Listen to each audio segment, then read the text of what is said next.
What I think is a real shame is that none of the answers so far have actually addressed the question. Yes. And what it troubles me is I've yet to meet a politician who actually understands further education. Precisely. I'm going to stop in a minute.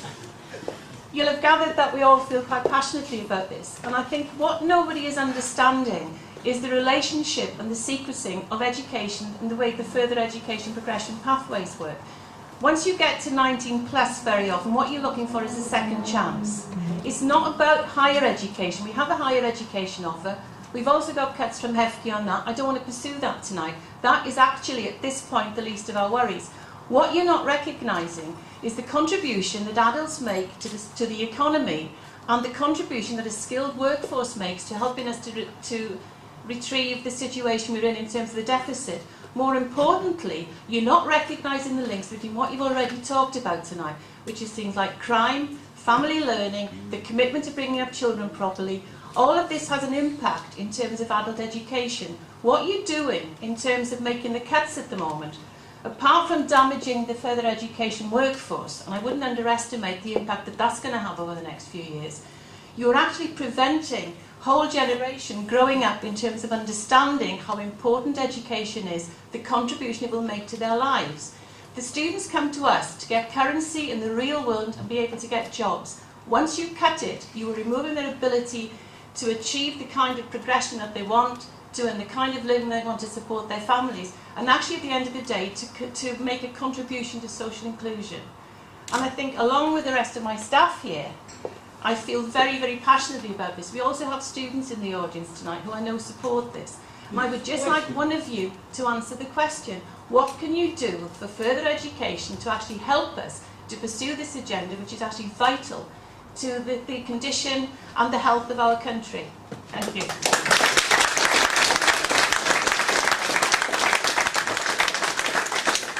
I thought this was going to heat up a little bit, so let's go back to you, Andrew, to start on the on responding to Paul's points. Yeah,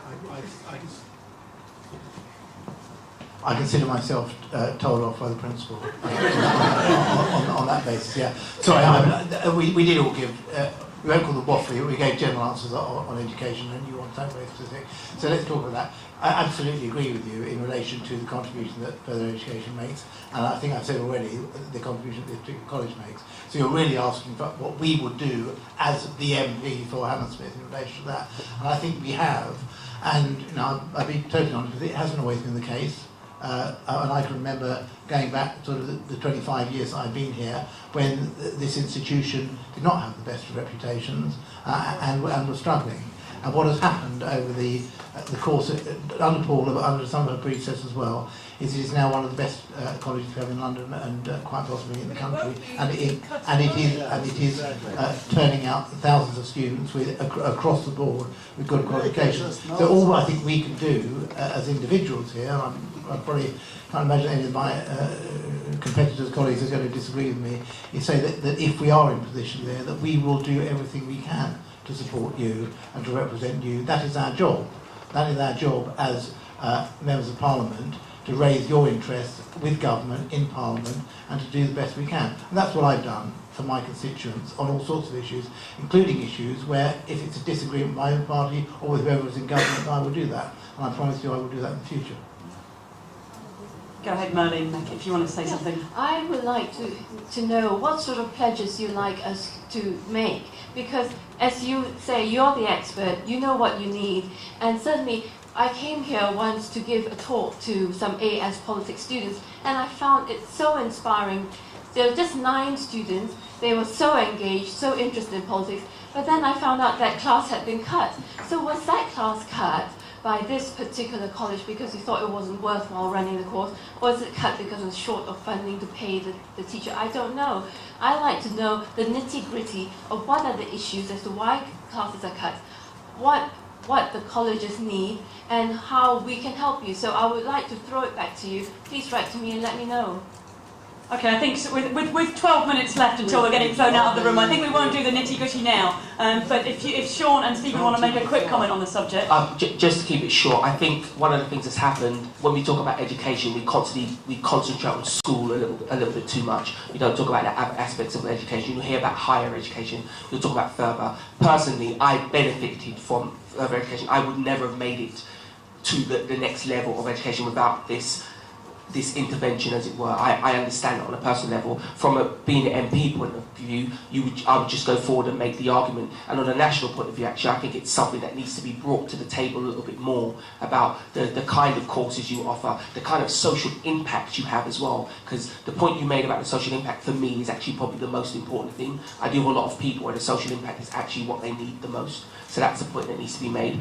But what I do wider than that is people have to look at, this is the reality of the massive debt that we've been left by with our Labour government. It's a fact. There's no way of getting around it. You've heard the words cut and Tory, and they've tried to knit them together, but we're in that situation now because of their way of administering our public services and our economy. Okay. Stephen doesn't mind. I got a slight deja vu because I remember I did a previous debate with Sean, and he said we were talking about. He said he was opposed to. He made up some conservative policy on the hoof, as he often does, and said that they will get rid of student loans altogether because he didn't believe in people getting into debt. And of course, the consequence of that would be that, of course, the government would get far greater into debt because it would have to be borne by the taxpayer, or the money would have to be borrowed. So, if Sean, you're now saying that in order to support further education, we have to reduce the debt, how does that quite add up in terms of sums? If you're going to reduce the debt quicker, the deficit quicker rather, if you're going to cut more and more quickly, how is that going to protect further education? Did anybody hear me say that? What he just said, I said. I never said anything of the sort. If you've seen anything I've written, for instance, about further education, I've said we have to keep the fees because you need to fund those universities. My point is this. We have a big debt. It's going to affect everything in our society, and for the Labour government to pretend it isn't is wrong. It's wrong. That's why we've only said there's two things we'll ring things, because we're going to have to be realistic about it. And to act like it's not going to affect any frontline services is a lie, and to suggest that it's all the fault of the Tories is also a lie. It's about how our services have been run up to this point by our Labour government. Stephen, I think you're entitled to a few words before we wrap this one up. I'm going to hold this very short. Well, not me, but my wife has benefited from further education. And she's in a blue chip company the blue chip company has benefit by billions of pounds, not just millions, from her. Between the Conservatives and the Tories, I mean, for the past 29 years or so, we've heard the same thing. And, you know, I've looked at a film called Hoodwink, you know, and I think we're all being hoodwinked, you know. Why do you think it's important for students to be involved in politics?